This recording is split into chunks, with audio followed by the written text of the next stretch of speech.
Hello and welcome back. If you're new, I'm Deirdre, and today I want to start March Makeover month. I know, it sounds corny, doesn't it? Sort of like March madness. There's not going to be a lot of madness here, I hope, but definitely I feel in the need for some makeover moments. And I think that's part of the changing season, because here in Australia we change to autumn on the 1st of March.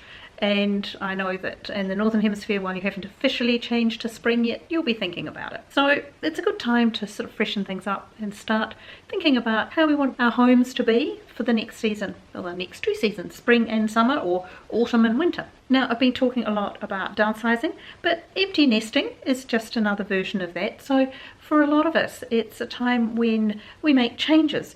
And I know that for me, it was a couple of years ago now, but when I changed, when I had that mental mindset that yes, I was going to be changing from the big family home to a small space, relatively. Everything is relative. This is not a tiny home, but it's small relative to the one I was in. And I was really thrown by it in many ways. I mean, hey, I know I looked really confident on video and all the rest because that's what I do. And I think that's what a lot of us do. We go, right, we'll just handle this. But it still didn't feel true to me as I started to put my furniture down and where was it going to be and how did I want this space to feel. And I knew that it would be really different from my old home because the style was different, the pace was different, everything was different. It took a while for me to sort of get my head into that space until I made the decision to see it, try to see it as if I was my own client. And that changed everything because, hey, I'm really good at looking after the client side of things, being able to say, with your style, this would be a good option. And oddly enough, it helped me to see it in a way that was really true to myself. And that's what I'd love to encourage you to do, is to look at your spaces, your new spaces, or even the spaces that you've been in, your home that you're in at the moment. But perhaps things have changed, like a downsize in terms of the numbers living in your house. If your kids have gone off to college or whatever's happened, or they get married, they move away, or they move away and at some point get married. Now, these times of transition can feel really stressful. You can feel a bit lost, not at home, and that's sort of really how I felt here. It looked fine, it was lovely, it worked, but I wasn't at home until I started doing a few other things to make it work. And while I don't want to go into the whole coronavirus or COVID-19 or whatever it's being called, that is important at the moment, and I think it's really important that we have homes that we feel that we can hang out in perhaps a bit more than we normally would.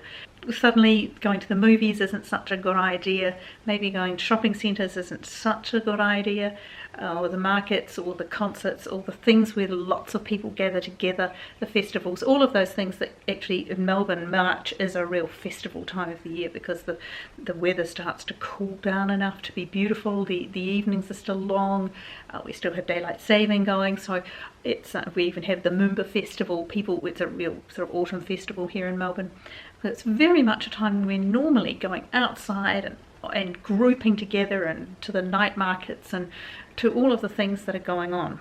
And suddenly those things are under threat and there's not much we can do about it. It's much more important that we all stay healthy and look after ourselves as much as possible. So let's all work on making our homes the very nicest places to be. Okay, just had to adjust the lighting.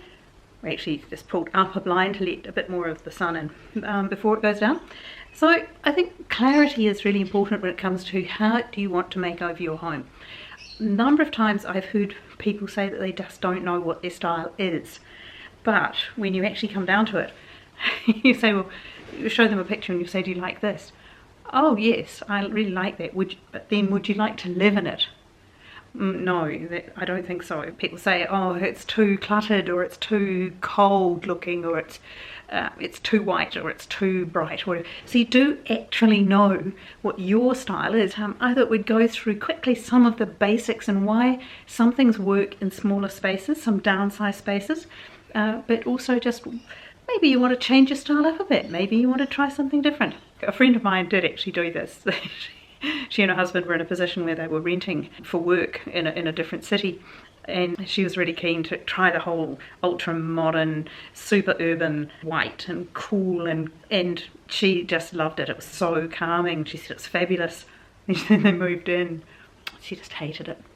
She really didn't like it because she said it was fine during the day, but most of the time they spent there was in the evenings, and once the light was gone and the view was gone, then it was just cold and sort of too stark, and she wanted it much more of a cozy sort of feel, which was a good thing because they were renting, it didn't matter.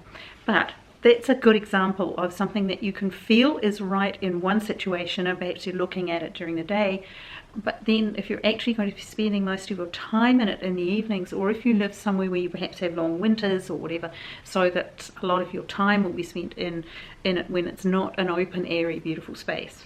That's something to look out for. I think one of the basics for smaller space decorating is to start with a fairly blank space.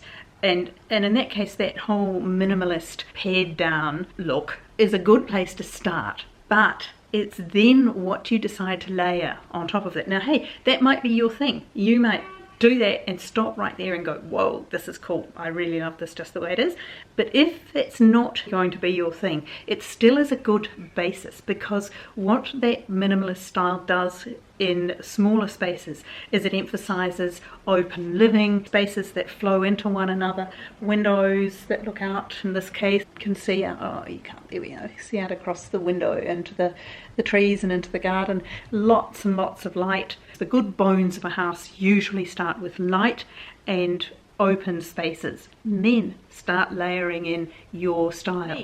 I love that whole mid-century modern style, and I have very much used that in my previous home, but here I have layered it a lot more, and it's probably now a lot more eclectic.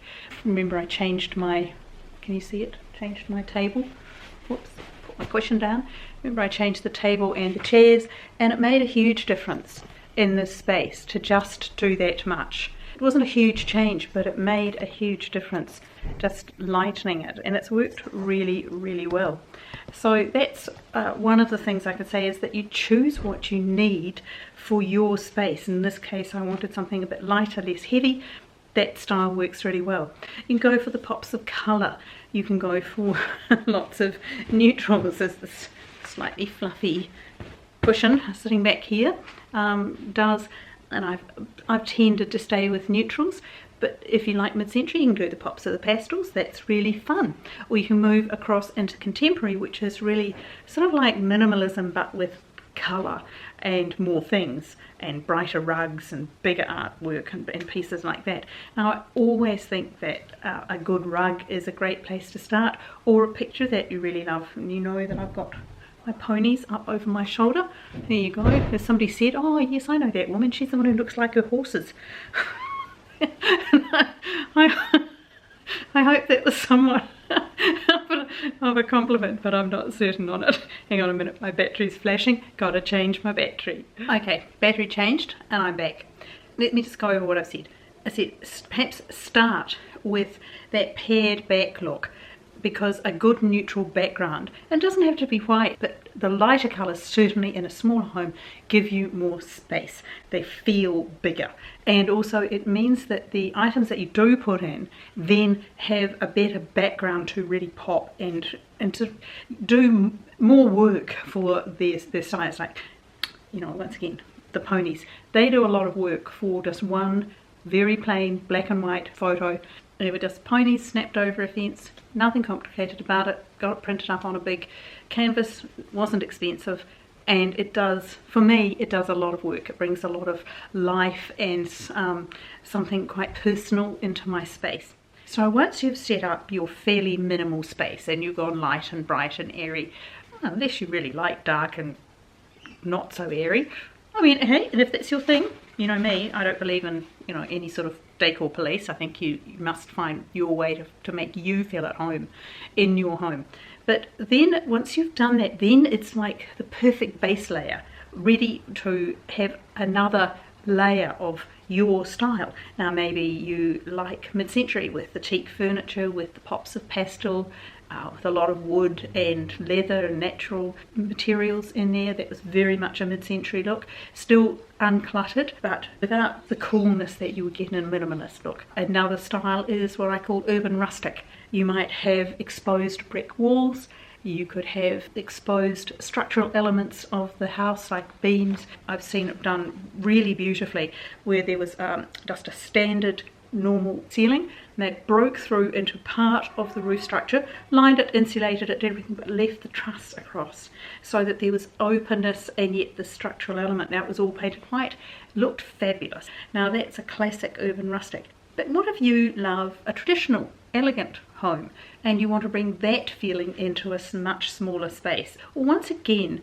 start with that pared back base layer of the space, the airiness and the neutral palette in terms of the paint. It doesn't have to be white. It can be any good neutral that anything else will sit against and live with very happily. But then you layer in your traditional element on top of that, and the word here to make it work in a smaller space is restraint.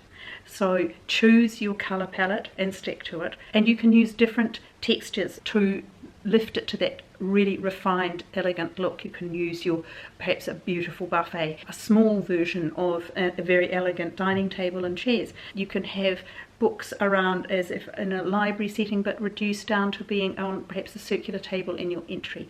And the fabrics you can bring into that are fabulous. You can use your velvets and your silks and your brocades. You can use gorgeous silk curtainings, a little bit of trim, and suddenly you've got that layering, that lovely elegant look, but pared down so that it doesn't become cluttered and overwhelming, which it can do in a small space otherwise. So what's my style?